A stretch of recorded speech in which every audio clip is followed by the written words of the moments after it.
Hey everybody, this is Callaway Talks. I'm Harry Arnett.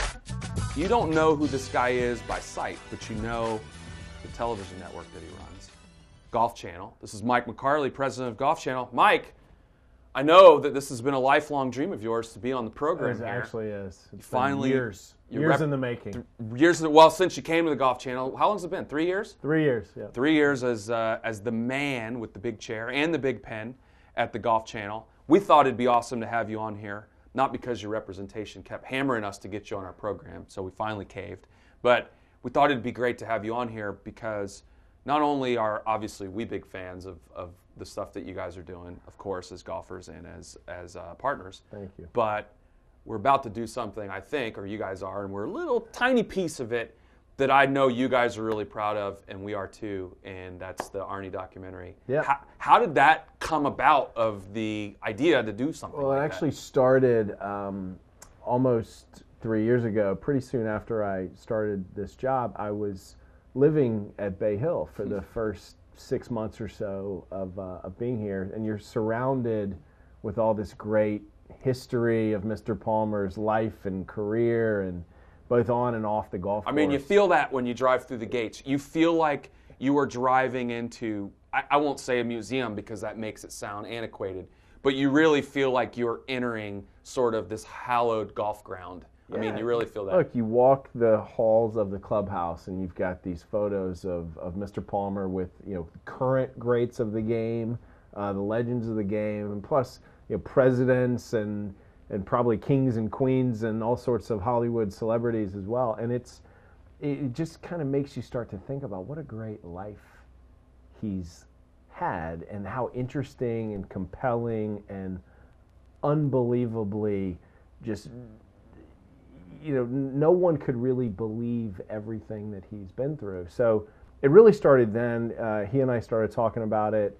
And then over the course of 6 months, 8 months, we kind of figured out what this should be, and then we really started working on it 18 months to 2 years ago, and it's been a real passion project for not just myself, but a lot of people at Golf Channel, because as you know, Golf Channel would probably not exist if it weren't for Arnold Palmer and Joe Gibbs coming together and founding the place almost 20 years ago. I mean, vision, patronage, and consistent support at a time when the channel, a lot of people thought, that's crazy, a whole channel dedicated to golf? I thought it was crazy. I remember back to those times, I thought it was crazy too, yeah. So you came on and immediately it hit you like, hey, there's something here, and I think with this documentary, and I think what you just said is the first time I'd heard it, is this isn't just some hastily put together retrospective. I mean, the people that you have working on this are some of the biggest names in the industry. Yeah, this is Izzy De Herrera, who's a producer who came down from NBC. His last documentary was the Dream Team documentary that aired in prime time on NBC during the London Olympics. He has a giant mantle, which he needs, because there are a lot of Emmys sitting on that mantle. Yeah, we put together quite an award-winning team behind the camera, and Izzy has taken this on as a real love and devotion over the last year. He's a great golfer, moved down here with his family, is really dedicated the last year or so working solely on this project. And it's going to be in 3 parts over 3 nights, and really kind of the defining film on Mr. Palmer's life and legacy and all the different elements of his career that make it so interesting, not just on the golf course, but his effect on popular culture and things as well. The same stuff we feel that you just described you're trying to bring out in documentary. It's never been done before in golf, really, because everything that you see typically, no disrespect from folks that have done stuff in the past, has really been kind of footage you've seen before, right. Stories you've heard before. And I know that you guys took the tact, or Izzy did, of course, of let's give people something, particularly in golf, that they really haven't seen before of Mr. Palmer, who people feel like his story's sort of known, but right. There's a lot of stuff in there. Well, there's a lot of things that you don't necessarily know. He once held the world record for airplane travel around the world. The aviation pieces alone are incredibly interesting. The kind of blind luck that he's had on and off the golf course. Just, I mean, simply 17-year-old boy meeting Esther Williams on the set of a Hollywood movie set, and then, you know, decades later he's there with Kate Upton. So it's the, you know, kind of the pinup of her time and the pinup of today. And kind of bookending this incredible bookends. No, that's just a beginning and middle. There's got to be a third one coming. It's a really incredible career he's had. I mean, it's been unbelievable when you just look at it. I walked in to one of the edit rooms a couple of weeks ago, and the one of the editors looks back and just says, "This guy's had like one of the greatest lives I think anyone could ever have, and maybe the best life anyone's ever had," because it's incredibly interesting from any way you look at it. But I think from us and all of us at the Golf Channel, all of us who work in golf every day, we owe so much to what he's done for the game. And when you think about it, you know, back when golf was first becoming popular on television, you kind of look at the late 50s, early 60s, it was transitioning from black and white to color. And here's Arnold Palmer, this kind of matinee idol who's ready for television and what was happening in television and our popular culture at that time. And he popularized golf on TV. Fast forward 30 years later, he and Joe Gibbs get together, and he's right there when this 24-hour network dedicated to one sport is about to launch. And it's really, if we think about everything that he's done for the game and how popular it's become, we owe a lot to him for that. Well, you mentioned it. Even now, Mr. Palmer will be 85 years old this year. When he walks in a room, people pay attention to him walking in the room. And that kind of charisma and energy was pretty unique when he first burst onto the scene. There hadn't been too many golfers that had achieved that level of broader celebrity. And I think a lot of it had to do with his approachability, and still to this day. He's he's got this presence. You walk in the room, you know he's there. But it's not kind of like us. I mean, a little like that. Well, no, but it's not. It's different than it's not this.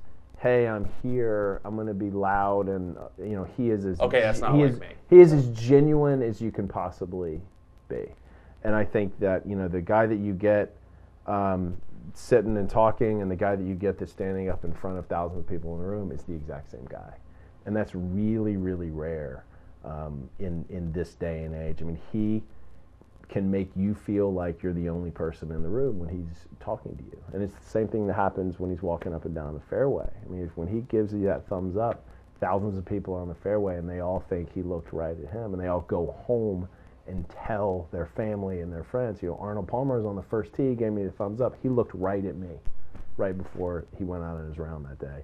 And that's, we did hundreds and hundreds of interviews for this documentary, and everyone has very similar, very personal, very genuine stories like that. Well, I asked him a little while ago about the fact that every single conversation he would have with somebody in and around a golf course was going to be the most important conversation that person possibly had in their lives related to golf.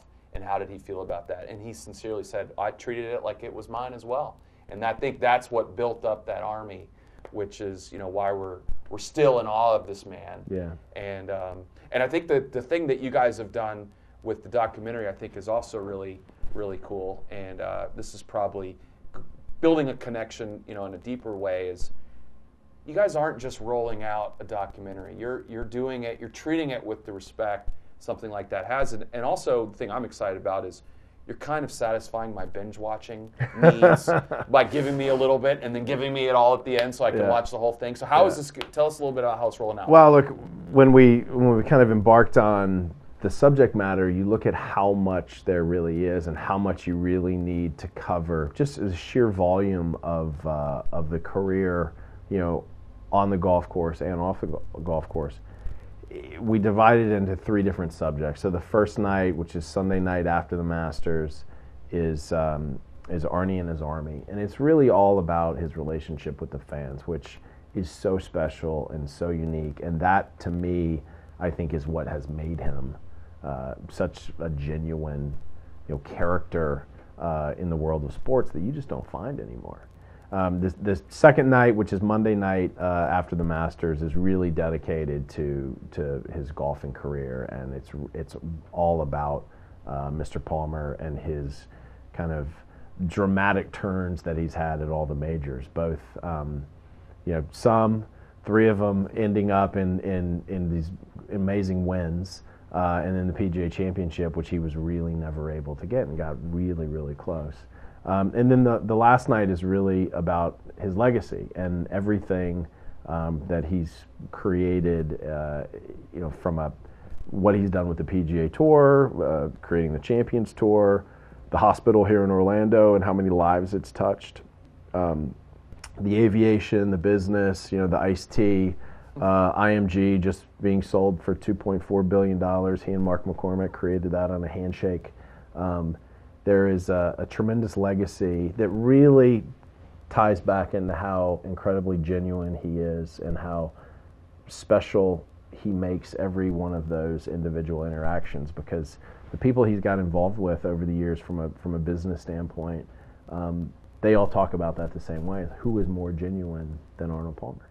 Well, I know you guys have done a good job with this one. I mean, more than a good job already, because these guys that watch this program are tired of hearing me saying this, but golf is an enthusiast-driven sport, and already I'm hearing, as I kind of go around and talk to golfers, people are already talking about this. I don't know how they even know whether they've seen the trailer, and if you haven't seen the trailer, go to golfchannel.com. Maybe we can get a clip of that and throw it on our website as well. We'll put it on here. Watch the trailer, but people are already talking about this thing, and we're about a little more than a month away, I think, from a little less than a month away, actually. Yeah. From launching Sunday night of the Masters Week, which will be great. But already there are people looking and anticipating this and can't wait for it. And I can't remember the last time in golf people have talked about a piece of programming, which is, right. I mean, congratulations on that.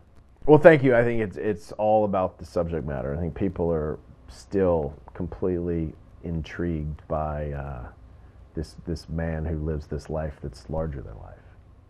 It's Mike McCarley from the Golf Channel. Arnie's coming out Sunday night of the Masters, Sunday, Monday, Tuesday, and then I'm pretty sure that you will be seeing this on your network a lot coming in the next summer and in the fall.